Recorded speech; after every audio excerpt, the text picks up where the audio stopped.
포인트 48 그리드 레이아웃 공부해 보도록 하겠습니다. 우리 앞서서 그리드 레이아웃하고 같이 연결해서 레이아웃 유형들 공부했었죠. 레이아웃 유형에는 축 레이아웃도 있었고 방사형의 레이아웃, 확장형의 레이아웃, 모듈 레이아웃, 그리고 그리드를 쓰지 않은 우리 전위적인 레이아웃 뭐 이런 것들이 있었는데 가장 많이 쓰는 레이아웃이 무엇이다? 그리드 레이아웃이다. 그래서 편집 디자인이나 이런 작업을 할 때 가장 기본적인 화면을 구성한 레이아웃에 방법적으로 많이 쓰이는 게 바로 그리드 레이아웃입니다. 자, 그럼 그리드에 대해서 개념부터 보도록 할게요. 자, 사전적 의미는 격자라는 뜻이에요. 수직, 수평, 격자. 우리 옛날 창호지 붙어 있는 그 문에 보면은 수직, 수평으로 그 나무들이 막 엮여져 있는 거 보일 수 있죠. 어떻게 보면 우리나라는 진짜 격자의 개념이 옛날부터 갖고 있었던 것 같아요. 그래서 옛날 뭐 김홍도의 그림이나 이런 데 보면 수직 수평의 면분할들도 많이 볼 수 있거든요. 자, 그런 것처럼 격자로 이루어져 있는 공간을 분할시켜서 그 안에다가 우리가 레이아웃을 하는 것을 그리드라고 합니다. 디자인 문서 작업에서 레이아웃 격자로 가상의 격자 형태 안내선을 역할을 하고요. 페이지 단위에서의 요소들과 컨텐츠를 이용하는 이용자와의 커뮤니케이션에서 가장 근본적인 질서, 규칙이라고 볼 수 있습니다. 특히 판형을 만들어 놓고 우리가 종이로 되어 있는 판형을 작업할 때도 가장 많이 쓰는 작업이 바로 그리드의 개념이에요. 1차적으로 화면 구성을 그리드 형식으로 만들면 전체적으로 안정감도 들고 질서성이나 효율성적인 측면에서도 되게 좋은 그리드 구성을 만들어 써서 작업할 수 있습니다. 자, 빨간 동그라미 보면 그리드의 구성 요소가 있죠. 그리드 안에는 어떤 요소들이 또 있는지 그냥 수직 수평으로 면분할만 되는 게 아니라 우리 편집 디자인 측면에서는 그 수직 수평 면분할 안에서 들어가는 요소들이 또 있어요. 각각 부르는 명칭도 있고. 그래서 그 명칭들도 한번 여러분들이 외워 두시면 좋겠습니다. 자, 그리드의 구성 요소를 보면 우선은 칼럼에 대한 부분. 칼럼. 특히 여러분들 신문 보면 이렇게 단락 같은 거 이렇게 구별되어 있는 거 보이실 거예요. 자, 그런 것들을 칼럼이라고 부르고요. 우리 요 교재 안에도 보면 이렇게 한 블럭이 잡혀 있고 선 얇은 선 하나 그리고 또 블럭 잡혀 있고 이렇게 돼 있죠. 요를 세로로 요 하나를 칼럼, 한국말로는 단 뭐 이런 얘기를 하죠. 그래서 하나 두 개, 한 페이지에 두 개가 구성되어 있으니까 2단 구성, 두 개의 칼럼이 있다 이렇게 얘기할 수 있겠습니다. 글자나 이미지를 배열하기 위해서 나열한 세로 형태의 공간을 칼럼이라고 얘기합니다. 또 모듈에 대한 부분, 가로 세로가 일정 간격으로 분할된 면으로 공간을 나누는 기본 단위들. 그래서 앞서서 그리드 레이아웃 말고 또 많이 쓰는 것 중에 하나가 모듈 레이아웃이에요. 모듈 레이아웃. 블럭을 되게 가로 세로 사이즈 일정한 사이즈를 만들어 놓고서 그걸 가지고서 공간 구성하는 거. 자, 그거를 모듈이라고 부릅니다. 또 이번에는 마진에 대한 부분. 그리드 외곽의 빈 공간. 우리 이 화면에서 보면 자, 여기 양 옆에 이렇게 공간들 있죠. 하단에도 이 공간 있고 왜 그리드 외곽. 요게 그리드라면 그거 외곽에 있는 거. 자, 그거를 우리는 마진이라고 부른다. 마진이라고 부른다.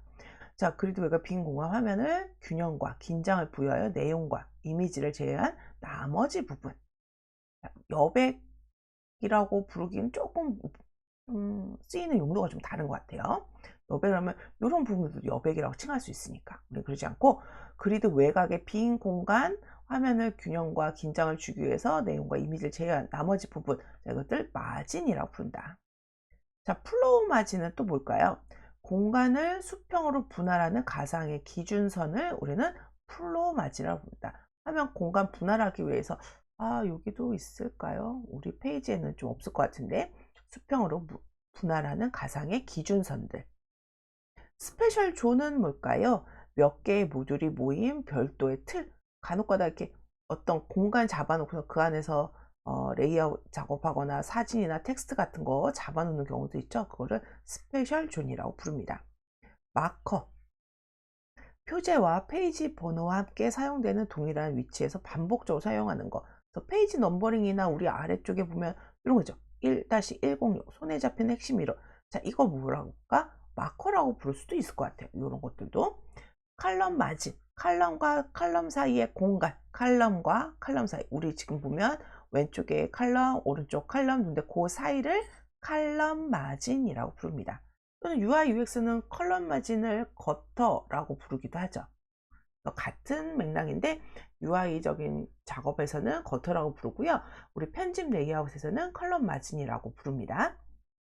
자, 그리드 종류 볼까요? 자, 그리드는 어떤 종류들이 있을까? 전에는 레이아웃의 종류들을 쭉 봤다면 이번에는 그리드의 종류로 한번 살펴보도록 할게요. 자, 그리드 종류의 첫 번째는 블록 그리드, 단 그리드라고도 불린다. 그 칼럼으로 쪼개져 있는 레이아웃을 가지고선 디자인하는 거. 자, 그거를 우리는 블록 그리드 또는 단 그리드라고 부른다는 거. 그리드의 기본으로 하나의 블록만을 사용하는 디자인을 얘기합니다. 어떨 때 많이 쓸까? 설명서, 보고서, 단행본 이럴 때 되게 많이 쓰이는 방식이라고 볼 수 있습니다. 자, 연속적인 글에서 텍스트 위주의 레이아웃에서 많이 활용하죠. 보고서, 설명서 같은 경우는 텍스트가 그냥 한 단어로 쫙 이루어져 있죠. 자, 그런 것들을 우리는 블록 그리드라고 부릅니다. 뭐 소설책 같은 것도 어떻게 보면 블록 그리드 방식인 거죠. 그래서 텍스트가 대부분인 서적, 논문, 보고서. 자, 우리 서적, 논문, 보고서, 우리 블록 그리드다.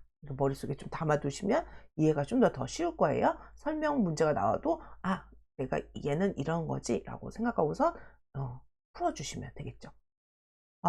이렇게 서적, 논문, 보고서에 주로 사용이 되는데 반복적으로 사용할 경우에 되게 지루한 느낌을 줄 수가 있다는 거예요. 논문도 여러분들 한두 페이지 보면 막 졸리고 막 이러죠. 레이아웃이 너무 평이하고 너무 획일적으로 또 많은 페이지에 계속 반복되면은 지루한 느낌을 나타낼 수 있어요. 변화가 있다고 하면 다 좋은가? 그건 아니고 이렇게 획일적으로 쓰는 것도 어떻게 보면 통일성이나 많은 글을 집중적으로 읽어야 되는 사람들한테는 오히려 편안하게 느낄 수도 있을 겁니다. 자, 두 번째는 칼럼 그리드예요. 칼럼 그리드. 아까는 하나로 통으로 맞아 있는 칼럼이 있긴 있는데 칼럼이 한 개야. 한 개로 이루어져 있는 게 블록 그리드고 두 개 이상으로 만든 그리드는 칼럼 그리드라고 부른다. 페이지에 2단, 3단, 뭐 4단으로 나눈 경우도 간혹 있고요. 페이지의 전체적인 폭이나 이런 것들을 따라서 글줄의 길이 뭐 이런 것들을 따라서 여러분들이 2단, 3단 사람들의 가독성을 높이기 위해서 그렇게 쪼개 가지고 레이아웃을 많이 작업하죠. 보통 2단 그리드, 3단 그리드 형식을 아마 많이 보셨을 거예요. 텍스트 양이 많거나 정보의 성격이 다양할 때 단을 나누어서 배치하는 편입니다. 그래서 잡지책도 보면은 멋진 사진, 뭐 배우 사진이 딱 있고 첫 페이지는 느슨하게 했다가 그 배우와의 인터뷰 내용을 쫙 담아야 된다. 그럴 땐 텍스트 양이 좀 많았죠. 그때는 2단, 3단으로 쪼개가지고 내용을 쫙 넣는 경우들 많이 보셨을 거예요. 텍스트가 많을 때, 정보의 성격이 다양할 때, 그럴 때 단을 나누어서 배치하는 작업을 많이 합니다. 다양한 형태의 단어로 구성할 수 있어서 신문이나 잡지에서 많이 사용하고 있어요. 예전 신문은 세로 쓰기를 했었거든요. 그래서 신문 한 단에 글씨가 어떻게 되면 이렇게 써졌다는 거예요. 옛날 신문 혹시 뉴스나 뭐 이런 다큐멘터리 보면 글씨가 이렇게 써져 있는 거 많이 보셨을 텐데 이 세로 쓰기를 할 때 지금 같으면은 행폭계에 관련된 부분일 거예요. 이 전체 길이가 그래도 가독성을 생각해서 한 줄 읽고 그 다음 줄 읽고 한 줄 읽고 그 다음 줄 읽고 해야 돼요. 그래서 요 길이 얘의 길이를 단으로 따졌어요. 그래서 신문에 이 단이 몇 개가 놓여져 있냐 요거를 따졌는데 이 보통 신문 우리가 알고 있는 조선일보, 중앙일보 뭐 이런 대표적인 일일 신문에서는 보통 전체 길이가 15단으로 구성이 되어 있었습니다. 그래서 광고를 할 때 하면 그러니까 신문의 한 절반 정도를 광고를 한다 싶으면 8단 광고를 한다. 요 기준으로 항상 따졌을까? 1단 기준, 2단 기준, 전체면 15단 광고, 그러면 통 광고 뭐 이렇게 불렀는데 그래서 그 단의 길이만큼을 기준선을 두고서 작업을 했었어요. 그래서 신문에서 엄청 많이 사용했던, 그리고 잡지나 이런 데서는 일반적으로 우리가 보는 글자보다 더 좀 타이트한 느낌, 또 글자 좀 본문 사이즈가 좀 작은 느낌 들 텐데, 그런 거 할 때 정보량이 많다 보니까 이 칼럼 그리드를 많이 활용을 합니다. 자, 이번에는 모듈 그리드도 한번 볼게요. 모듈 그리드. 다단 그리드에 수평의 프로라인을 추가해서 체스판처럼 분할시켜 가지고 사각형의 공간으로 나눠서 유니트, 보통 단이라고 하면 아까 세로축으로 보통 나누는 게 일반적이라고 그랬죠. 세로축으로 한 단, 두 단 이렇게 나누는데, 그거를 또 가로로도 이렇게 나눠서 얘네들을 하나하나 모듈화 시키는 거예요. 보면서 정사각형은 아닐 수도 있지만 사각형의 공간으로 이루어진 유니트 하나하나가 모듈이 되는 겁니다. 유니트 형태의 레이아웃은 레이아웃의 구성 요소가 많을 경우에 주로 활용하고요. 모듈 그리드를 이용하면 다양한 형태나 서체, 그림의 조합이 되게 용이한 편입니다. 여백 활용이 용이하고, 이렇게 다 나눠져서 이걸 다 채울 필요 없고 하나씩 건너뛸 수도 있어요. 나머지 다 채우고, 그렇게 해서 여백을 만드는 경우도 많이 있습니다. 모듈 그리드에서. 그래서 여백을 활용해 가지고 규칙적이며 반복적으로 다이나믹한 리듬감, 질서 있는 레이아웃 이런 것들을 할 때 많이 쓰죠. 다양한 단을 조합한 다단 그리드는 활용도가 더 높아 패션, 잡지, 차트, 양식, 스케줄, 내비게이션 시스템 등에서 활용하고 있어요. 일반적으로 옛날에는 요 단만 따졌다면, 요즘에는 가로, 수평, 수직으로 모두 다 이렇게 쪼개가지고 모듈 그리드 형식으로 활용하는 경우들도 되게 잡지나 이런 데서 많이 활용하고 있어요. 그 다음 계층 그리드도 보도록 하겠습니다. 계층 그리드. 서로 다른 위치에 있는 디자인 요소들이 상호 시각적으로 영향을 주어 보완할 수 있는 구조로 개발된 그리드예요. 그래서 한 면에 대해서 각각의 기능에 맞는 공간을 분할해주고 규칙적이고 반복적으로 사용되는 평범한 그리드를 벗어나서 디자이너가 직관적 사고를 매우 중요시 여기는 게 바로 계층 그리드를 할 수 있습니다. 주로 수평형으로 웹페이지 만들 때 그때 되게 많이 쓰이고 있고요. 포스터나 리플릿, 북 디자인 이럴 때도 많이 쓰이고 있는 게 계층 그리드. 특히 이제 웹페이지 같은 거, 모바일 작업이나 이런 거 할 때 이 계층 그리드를 많이 활용하고 있습니다. 자, 그리드를 지금처럼 이렇게 쓰는 규칙적에 관련된 그리드들이 대부분 칼럼 그리드, 모듈 그리드. 근데 이런 그리드를 쓰지 않고 쓰거나 아니면 그리드를 조금 더 변형시키는 여러 가지 또 요즘에는 다양한 제시들이 있는데, 그걸 한번 살펴보도록 할게요. 자, 첫 번째는 그리드가 존재하는 않는 레이아웃. 아까처럼 전위적인 레이아웃을 쓰는 경우들도 있고, 아니면 이제 타일 그리드라서 그리드를 약간 깨가지고 변화 있게끔 쓰는 레이아웃들도 요즘에 많이 보이고 있어요. 젊은 층을 대상으로 해서 힙합 레이블을 알리는 그런 디자인이다. 그럴 때는 딱딱한 그리드를 쓰면 힙합 정신이 제대로 표현이 안 되는 거예요. 그랬을 때 좀 더 파격적인 느낌을 주기 위해서 그리드를 깬 그런 넌 그리드 레이아웃을 활용하게 됩니다.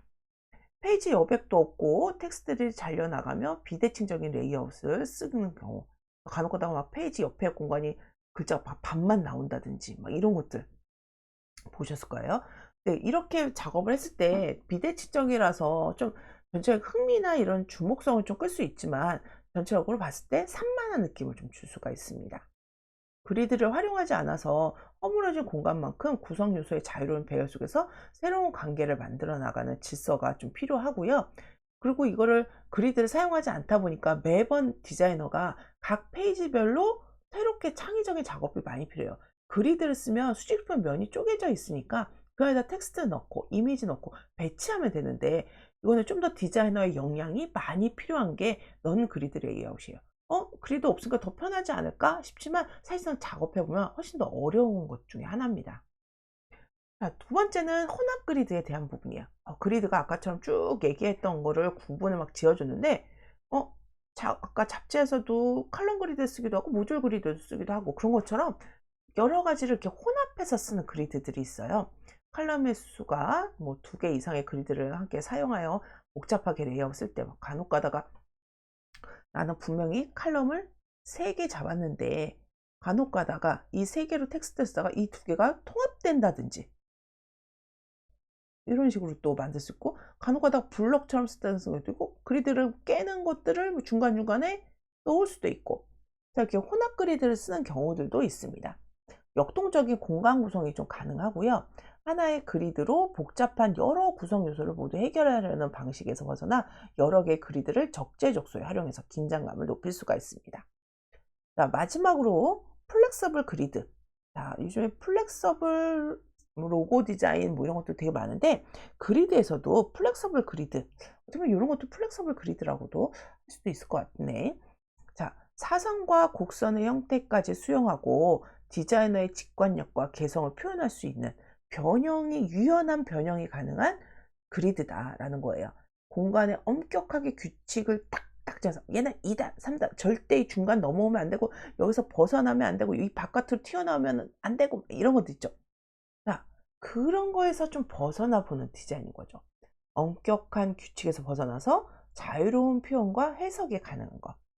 자유로운 표현과 감각을 추구하는 포스트 모더니즘 이후에 예술과 문화 전반에 나타난 해체적인 경향의 결과로 플렉서블 그리드가 활용되고 있습니다. 자, 그래서 그리드 다양하게 종류를 쭉 살펴봤어요. 자, 그 다음 페이지로 넘어가 보도록 할게요. 자, 그리드하고 또 연결지어서 우리가 편집 작업에서 빠지면 안 될 게 하나 또 있죠. 타이포그래피예요. 타이포그래피를 가지고선 레이아웃을 한다, 아트워크 작업을 한다 라고 한다면 어떤 부분을 또 중점적으로 봐야 되는지 살펴보도록 하겠습니다.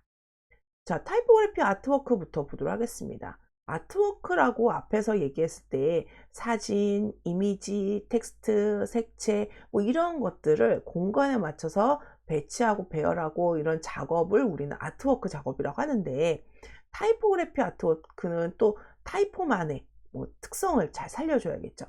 타이포그래피는 정보이자 이미지에 융합된 대상으로서 시각 커뮤니케이션 디자인을 위한 핵심적인 역할을 담당하고 있습니다.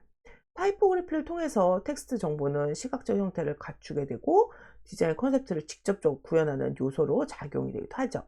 시각적 조형 원리와 스타일에 따라서 서체의 종류, 크기, 공간 등을 연출해서 배치된 시각 커뮤니케이션 매체의 공간 속에서 정보와 컨셉트를 정확하게 전달해내는 역할도 하고 있어야 됩니다.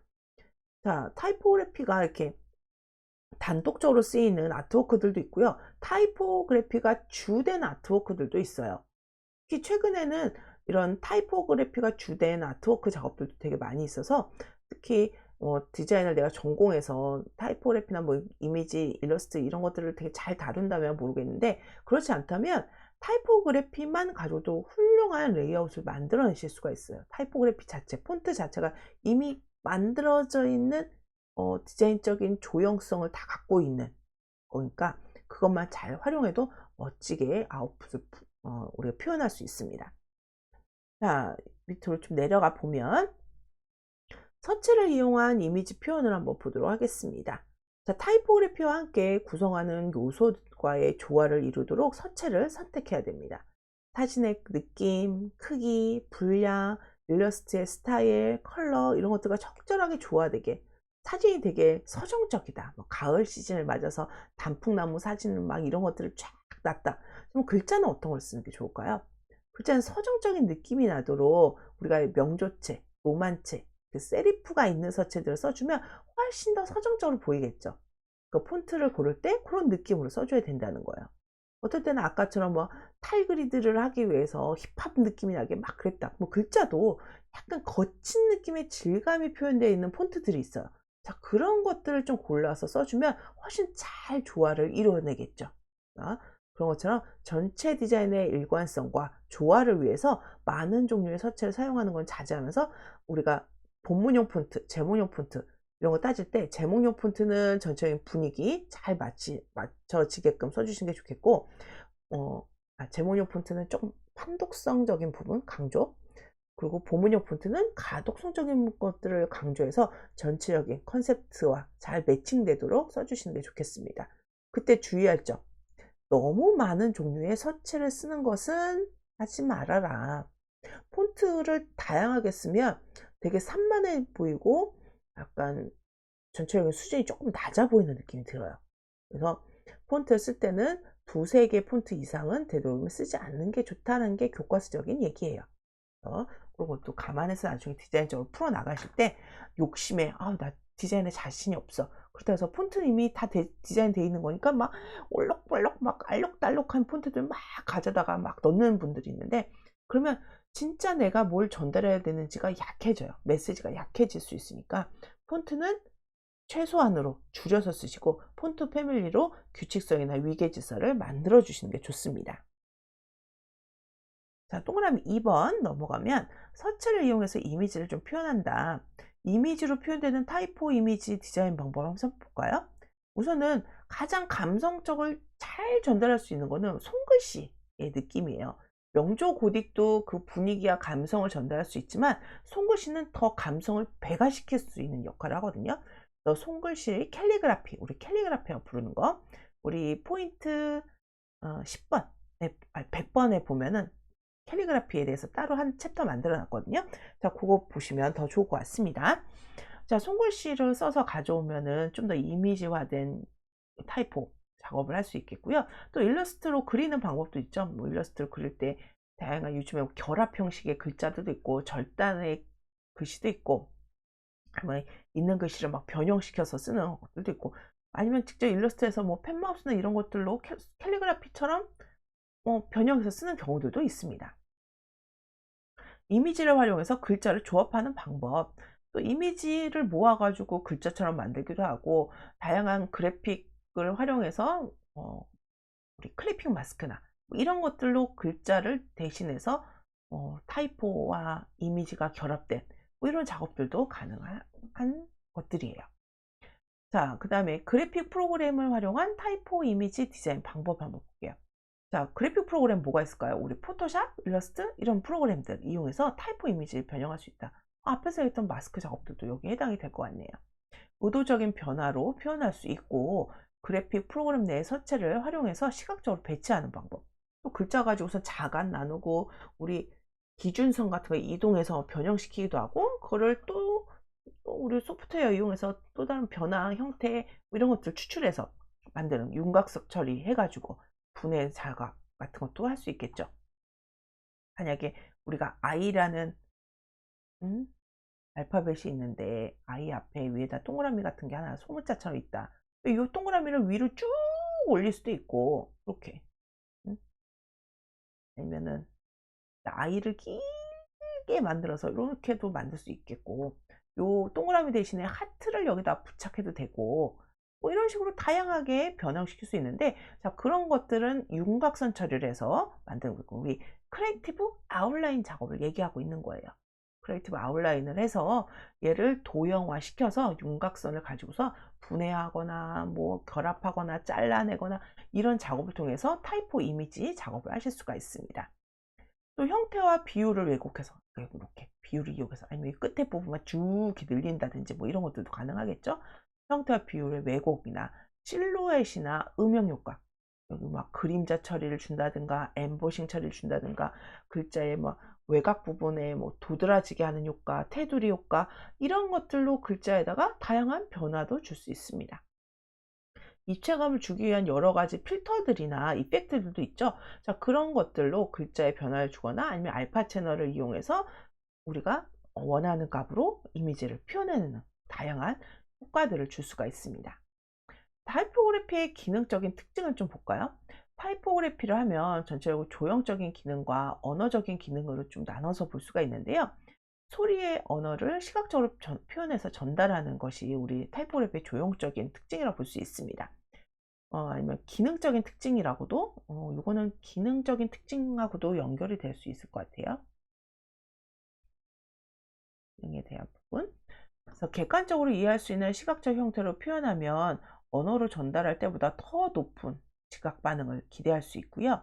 또 언어적인 기능에서는 뭐 전달 메시지와 수신자 간의 장애가 없는 논리적인 구성으로 문자로 표현하는 것, 그리고 시각적인 가독성에 영향을 미치는 요소들을 일관성 있는 스타일로 적용해서 정보를 정확하게 전달하는 그런 역할, 조형적인 것과 언어적인 것을 타이포그래피의 기능으로 볼 수가 있겠습니다. 자, 타이포그래피의 심미적인 특징은 무엇이 있을까요? 심미적인 경험을 전달할 수 있다는 거. 타이포그래피의 구성 요소들의 추상적, 상징적 표현들을 전달할 수 있다. 역동적이면서 자유로운 표현, 뭐 딱딱하면서 부드러운 표현, 자, 이런 수용자 측면에서 지각의 반응을 다양화시킬 수 있어요. 타이포그래피만으로 공포감을 줄 수도 있고, 즐거움을 줄 수 있고, 딱딱하고 아기자기하고 이런 느낌들을 심미적인 조형으로 표현할 수 있는 거죠. 또 언어적 전달 기능과 이미지 역할을 동시에 수행하기도 합니다. 실험적인 시각 언어 이미지로 미적 긴장감을 유도하는 경우도 있고요. 문자를 조형적인 도구로 활용하여 이미지를 표현함으로 다양한 시각적 표현으로 자유로운 정보를 전달하기도 합니다. 그런 특징들도 구분지어서 봐주시면 좋겠어요. 자, 편집 디자인 시안 제작을 위한 프로세스 보도록 하겠습니다. 자, 기획 단계에서는 시안을 제작하기 위한 첫 단계로 우리가 판형이라든지 레이아웃, 페이지에 대한 분량, 인쇄 부수, 작업 기간, 인쇄 방법, 용지, 자, 이런 것들을 감안해서 인쇄물의 형태를 기획한다든가 디자인 컨셉트를 기획하게 됩니다. 자, 1단계에서 우리가 해야 될 것, 판형, 페이지 분량, 인쇄 부수, 작업 기간, 인쇄 방법, 용지, 이런 것들을 다 따져보고서 디자인을 기획해야 된다는 거예요. 디자인 작업은 클라이언트와 상호 작업으로 이루어져 진행되므로 클라이언트의 요구사항을 정확히 파악하고 분석해서 디자인 방향을 결정해야 됩니다. 자, 두 번째는 이제 컨셉트를 개발해야겠죠. 컨셉트 개발할 때는 비주얼적인 컨셉트를 얘기하는 거예요. 기본적인 초안 원고는 클라이언트에게 받은 원고를 사용하고, 자료가 없을 경우에는 전문 에디터에게, 요즘 옛날에는 카피라이터들이 되게 많았었는데 요즘엔 많이 좀 없어진 것 같아요. 기업체에서 주는 원고들이 대부분이라서 전문 에디터한테 의뢰해서 원고를 작성하기도 합니다. 원고와 더불어 기획한 컨셉트에 맞는 이미지와 다양한 자료를 이제 수집하게 되죠.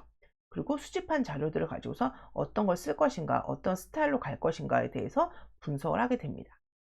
자, 그 다음 단계로는 디자인을 개발하게 되는 단계예요. 디자인을 진짜 판형에다 앉히는, 컴퓨터로 작업하는 단계라고 볼 수 있습니다. 기본적인 구상을 먼저 스케치를 하고, 페이지는 이렇게 펼치면을 작업할 거고, 타이틀은 어디에 놓을 거고, 화면 좌우 마진은 어떻게 설정할 거고, 이런 먼저 스케치를 하겠죠. 자, 그걸 바탕으로 해서 편집 프로그램에다가 이미지와 텍스트를 불러놓고서 레이아웃 작업을 하게 됩니다. 선택한 컨셉트를 발전시켜 보기 좋은 형태로 요소들을 배치하고 시각적인 효과를 이끌어내는 디자인을 하게 되는 거죠. 자, 이렇게 컴퓨터 작업을, 편집 작업을 다 했다. 그 다음에 해야 되는 거는 교정 작업이에요. 시안 작업이 완료된 파일을 프린트해서 클라이언트에게 보여주고 제시를 해주고 시안물을 검토하게 됩니다. 어떤 문제점은 없는지, 뭐 레이아웃에 대한 것들을 좀 상의해서 피드백을 얻기도 하고요. 문제점이 없으면 이제는 제작 단계로 들어가게 되는 거죠. 이제 검토가 다 끝났으면 완성된 데이터를 이제 출력소로 보내서 인쇄를 하게 됩니다. 옛날에는 뭐 필름 인쇄, 옵셋 인쇄를 대부분 지명에 관련된 작업물들이 많은데 요즘엔 워낙 인쇄 방법도 다양해지고 있어요. 옵셋 인쇄는 필름 출력한 후에 인쇄판으로 옮기고 인쇄기에다 넣어서 인쇄를 하게 됩니다. 우리 옵셋 인쇄는 보통 CMYK 4개 판으로 만들어서 작업을 하죠. 그래서 필름 출력을 하면 4개 판이 만들어져요. 디지털 인쇄는 중간 과정을 거치지 않고 바로 종이에 출력해서 작업하게 됩니다. 요즘 워낙 디지털 인쇄가 잘 돼 있어서 옛날에 진짜 소규모의 프린트 같은 한두 장만 얘기했다면 요즘에는 한 100장, 몇 천 장, 1000장까지 넘어가면 조금 그렇긴 한데 그 정도 몇백 장 정도는 디지털 인쇄만으로 작업하는 경우도 되게 많이 있어요. 대량으로 인쇄할 경우에는 옵셋 인쇄하지만 소량으로 할 때는 필름 출력 없이 디지털 인쇄도 많이 합니다. 그리고 예전에는 인쇄물을 보낼 때 인쇄용 파일로 만들어서 많이 또 보냈어요. 그래서 EPS로 만들어야 되고 막 이런 작업들을 했는데 요즘은 디지털 인쇄가 만들어지면서 뭐 CMYK, RGB 좀 안 맞아도 얘가 알아서 맞춰주는 것들도 있고, 아니면 PDF로 그냥 보내서 인쇄하는 경우들이 또 요즘엔 대부분입니다. 디지털 인쇄할 때는 그런 편의성들이 많이 좋아졌다는 것도, 시대적으로 기술이 발달하니까 디자이너도 좀 편해진 부분들이 있죠. 그때는 예전에는 그런 거 하나 잘못하면 엄청나게 큰 인쇄 사고가 벌어지는 경우도 많이 있었거든요. 이제는 그런 것들이 되게 편해졌어요. 뭐 인쇄 사고 같은 것도 줄일 수 있고 감리 같은 것도 예전보다는 훨씬 더 수월하게 볼 수 있는 시대가 됐습니다. 자, 이렇게 해서 우리 그리드에 대한 레이아웃과 타이포그래피의 아트워크 이렇게 두 가지 같이 공부해 봤습니다.